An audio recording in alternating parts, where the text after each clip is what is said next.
Divine Noni, ஆரோக்கியத்தின் அடையாளம்.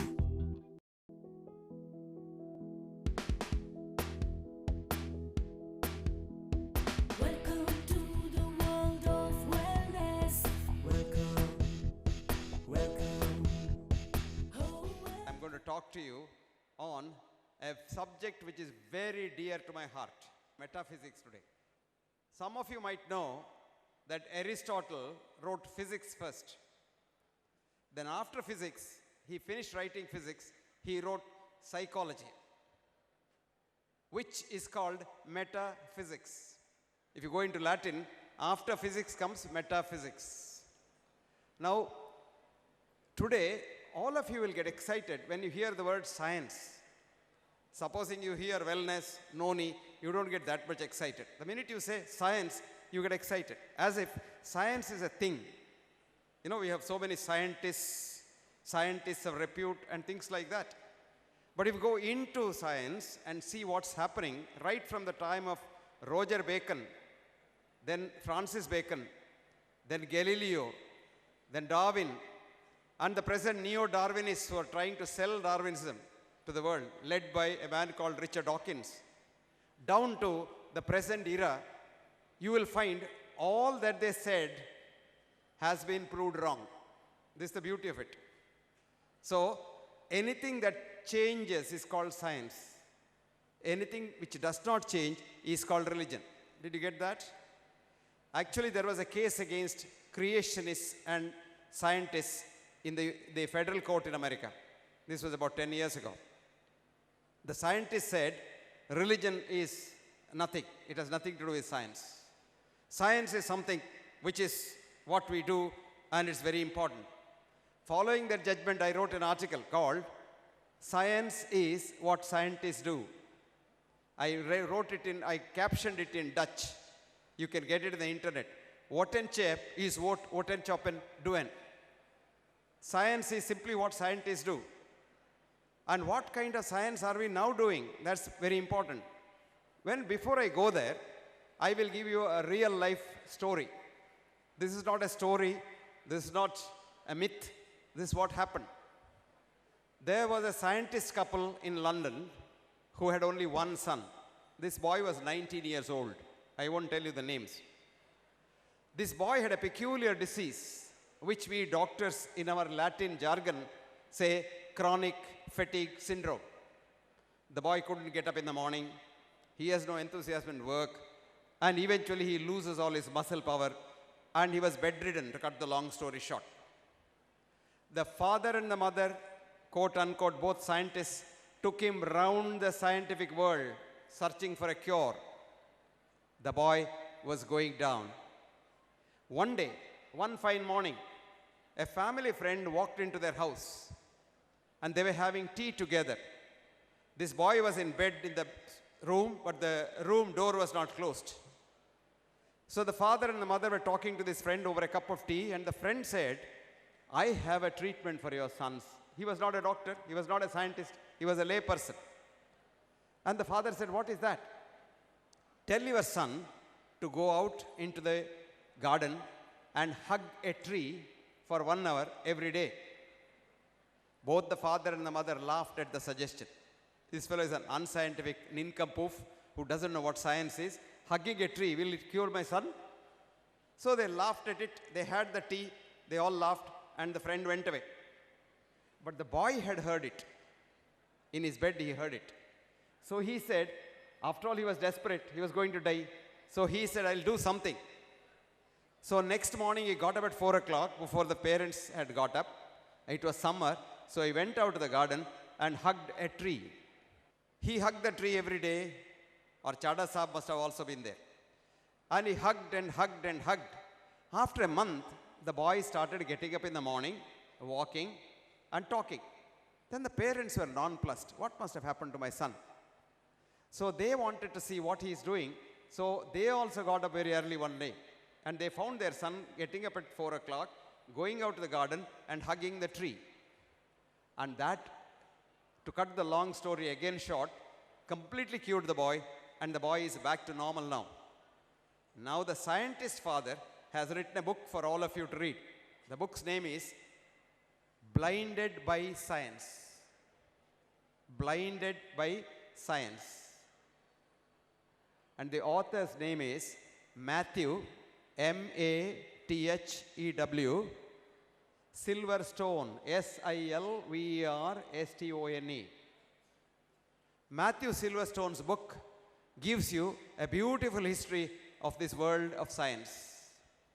Now I come to our science, medical science, because we are interested in human beings, you are interested in wellness, illness, health, illness, and what have you.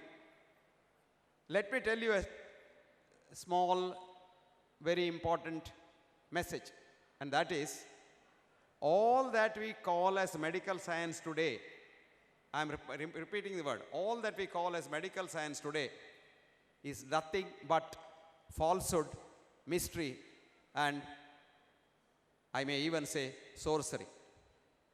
What we are doing is the present reductionist science, treating the human body as a machine and treating the human body like a mechanical machine, like a motor car. Supposing the heart is not all right, I think I can replace a heart from someone else. Like if your carburetor goes out in a car, you put a new carburetor. But remember, after you transplant the heart, the man doesn't become normal. If anything, he becomes more abnormal than what he was before. Probably you don't know what the inside story is all about. We put into human beings hundreds and thousands of chemicals. Just as you agricultural scientists put thousands of chemicals into plants to protect them from the pests. Do you know the result? An American child now, a newborn American child, if you took a cord blood and analyzed it, has 250 deadly cancer-producing chemicals from pesticides as it is born. Why? Even the mother had the same chemicals in the body. And the whole world has this. And we say we live on fruit and vegetable. Every fruit has got poison. Every chemical has poison. Every vegetable has poison. You will probably eat an egg, which when I was young I used to say it's whole food because it's everything in it. It can grow into a chick. But today you take an egg which has got so much of hormones in it because they want to make more money quickly. If you want to make a chick into a bird on the table, normally it takes about 6 weeks to 12 weeks. If you want it in 3-4 weeks, you have to give growth hormone into the chick. And if you gave growth hormone and the chick goes faster, the chick gets a lot of diseases. To prevent that, they load it with antibiotics. So today the egg that you get in the market is a combination of deadly antibiotics and hormones. And you take that, all of us eat the egg in the morning. What happens is, all of us have these antibiotics in small doses. And they start developing resistance against the germs. Germs start eating the antibiotic and living on it because it is a small dose. And we have now got germs in the world which can kill all of us without any problem whatsoever, which we call as multiple drug-resistant germs. You take, for example, tuberculosis. In the 50s, India had about 2.5 lakhs to 3 lakhs of tuberculosis patients. If we had not imported the sparsely available anti-tubercular chemicals, today we wouldn't have had tuberculosis at all. But what is the result today? India is one country where the largest number of multiple drug-resistant tuberculosis patients are going about. Until they die, they will spread this germ all over the place. It may be a bus, it may be a plane, it may be a train, it may be a market. Any one of us going there, and if we get these germs, and if our immune system is not good, you and I will get also multi-drug resistant tuberculosis. This is a result of this science called reductionism. You divide this world into bits and pieces and then look at the piece and then try to project it on to the whole. Please remember, the whole need not be the sum total of the bits. There is something more to the whole than what the bits make. There is a saying called, you can grasp more than what you can assess. You can experience much more in this world than what you can measure. I'll give you an example. Now, Peter always talks about love. Love, I love you. I ask Peter as a scientist, now a galaxy of scientists are sitting in front. Now let Peter measure love. And what cannot be measured is not science. Mary Curie said, I quote, science is measurement, measurement is science. So what can there's no love. Now ask a young boy or a girl who are in love. Ask them whether there is love or not. Now you ask them to measure that love, they can't. But they can feel that love. Similarly, a lot of us believe that religion and God don't exist. Only science exists because science cannot measure God. I give them a simple analogy. How many of you have seen the wind? An American poet, she writes. Her name is Christina. And Christina writes so beautifully. Who has seen the wind? Neither you nor I. But when the trees bend and dance, the wind is passing by. I have translated into God. Who has seen God? Neither you nor I. But when man is in trouble, he feels God. And that's why today, the present science, the science of holism, what's called quantum physics, it has not excluded God from the universe. The greatest curse of science started in the year 1672, when a young boy who was supposed to be a mathematical genius, whose name is René Descartes, in France, proclaimed to the world, cogito ergo sum. I think, therefore I am. So he said, there is nothing beyond that. I think, therefore I am. Nobody created me. I am created because I think. But where was he to think before he was created? He never answered that question. Nobody ever answered that. But this was taken as dividing the thinking part, what they call the mind, and the other part into two separate things. So mind was divided from matter. Did you get that? The first division of mind and matter, or the first division of this universe, started in the 17th century, early part of 17th century. Right from that day till 2012, that is 23rd of March 2012, science cuts this world into bits and pieces. But this science died nearly 87 years ago, to be very precise, in 1925. When a great scientist, whom your textbooks describe as the greatest scientist and the greatest brain, etc., etc., his name is Albert Einstein. Albert Einstein was teaching in the Zurich Polytechnic, and in the class was sitting a young boy. 1925 was the year. The boy's name was Werner Heisenberg. He was just about 24 years old, and he got up in the class and said, "Sir, you are talking through your hat. What science you are describing is not science at all, and you are wrong." Can you believe what happens to a student who gets up in the class of a Nobel laureate physicist, taking the class on relativity theory, and telling him in the class, open class, that you are wrong? Have you ever experienced that? If your son or daughter were to tell the professor, a great professor in the class, that you are wrong, what would happen to that? The boy became an outstanding student. You know outstanding? Standing outside the class. For how long? For 25 years. Year was 1925. Einstein died in 1955.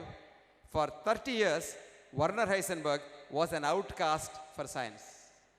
And it's in the year 1956, Werner Heisenberg gets his Nobel Prize. The only Nobel Prize worth its weight in not gold and diamond, worth the gold in the whole world. Because that is what changed science completely. Where he said, certainty, reality. We talk about reality. Oh, reality in this world is like that. What is reality? There is nothing called reality. The world has no permanence at all. Did you understand that? To understand this is difficult. World has no permanence at all. World is Maya, in the words of Shankara, which is absolutely scientific even today. And the greatest scientist after Werner Heisenberg was a man called Hans Peter Dürr. who recently we had brought him to Chennai, and Karthikeyan Sab was there to listen to him. And Hans, who became the director of the Max Planck Institute after Werner Heisenberg, when Albert Einstein died, Hans found out that matter and energy are the two faces of the same coin. In other words, there is nothing called matter, it's all energy. So, which means now science has come to think of a different thinking. So far, science says, I am an observer, you are the observed. What do they do in science? The scientific thinking, scientific research till now has been to look at an object and cut it from you. Newton, we say, is a great scientist. He was calculating the movement of the planets. And while he was calculating the movement of the planet, what he did not take into consideration is his own movement. As he was measuring, he was moving, which he did not take into consideration. So all Newton's laws of the world, Newton's laws of various things, are not accurate if you go to the smaller and smaller levels. Well, Newton's laws are all right for flying a plane, building a bridge, or building a building. But when you come to the subtleties of life, what really matters is matter and energy are the same. In short, there's a nice word in German language for this. Word is called Wirklichkeit. Wirklichkeit is simply meaning a drama. This whole world is a drama. Now I see all of you. That is reality, right? You all agree with me that you all exist? Yes. Now I close my eyes. What is the reality? None of you exist. Now I look separate from you. But if you really look at it and I close my eyes, we all are energy. Now go back to Matthew Silverstone's son who hugged the tree. Tree is energy. And each one of these energies have frequencies, different frequencies. Like for example, you have your mobile phone. You ring up a particular number. The electromagnetic energy here vibrates something in the universe, which scientists call as ether. But in fact, there is no ether. It is just a vacuum. So there is a vacuum. The minute the vacuum gets the vibration, the energy changes into ripples. Within seconds, your friend in San Francisco or London or in your house or in UP, the same vibration goes to his mobile phone, which converts that again into electromagnetic energy, and his phone rings. Now in the human system or in this universe, there is something else where you don't even have to have this electromagnetic energy. I sit here and seriously think of Peter. I say, I must now talk to Peter. Something very urgent. If I don't talk to him, there's some disaster going to happen. But I can't contact Peter at all. Peter is not reachable on the phone or by anything. You would be surprised. Within minutes or seconds, you get a message from Peter, either as an email or as a call, or he will come and see you. This is called teleportation. Teleportation is a new concept in physics, which is transfer of information from one end to another end, irrespective of the distance, without any communication facilities like a wire, wireless, telephone, radio, or television.